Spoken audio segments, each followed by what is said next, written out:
Sveiki, maždaug prieš metus įkėliau video, kur prie ESO skaitiklio prijungiau P1 meterį ir po to kilo klausimų, kokiu atstumu jisai veikia, kaip ten kas, ar veikia, kai skaitiklis yra geležiniai toj dėžėje ant stulpo.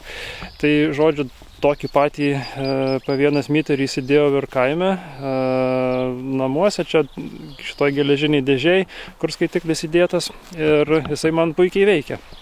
Tai skaitiklis yra čia.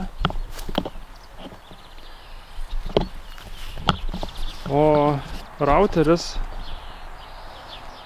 tenais palėpiai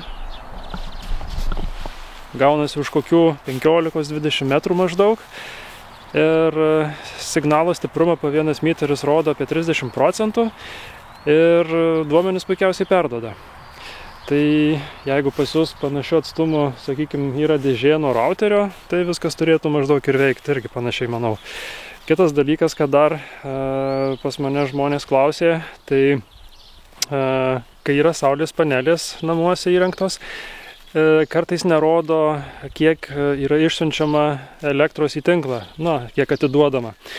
Tai šią problemą galima išspręsti prisijungus prie ESO savitarnos.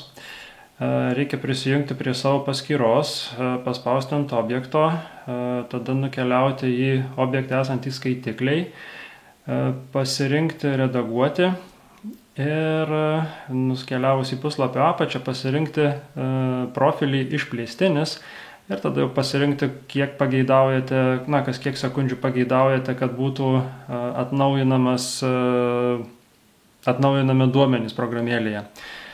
Tai aš pradžioje irgi buvau pasirinkęs standartinį profilį, galvojau, kad jo užteks, bet su juo tiesiog grafikas elektros suvartojimo krenta iki nulio ir daugiau nieko nerodo. O jau pasirinkus išplėstinį, ten jeigu ant klaustuko paspaudus ir yra parašoma, kad jis yra svarbus, kad jis yra reikalingas tiems, kas turi saulės elektrinės, ir tada jau rodo visą informaciją, kiek yra atiduodama į tinklą.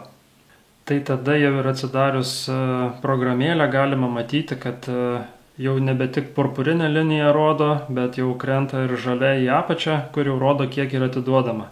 Tai aš tik dar noriu patikslinti, kad šitie skaičiai, kuriuos jūs čia matot, tai yra ne tie, kiek jūsų elektrinė pagamina. Tai nuo konverterio pateikiamos informacijos šitie skaičiai skirsis. Čia yra tas pagamintas kiekis, kuris jau yra atiduodamas į tinklą. Tai yra tai, ką pagamina jūsų saulės elektrinė, minus tai, ką tuo metu suvartoja jūsų objektas. Ir ta suma čia yra atvaizduojama, tai šitų dviejų dalykų nemaišykit. Ir tada dar parodysiu, koks yra signalas interneto stiprumo, kurį gauna P1 meteris.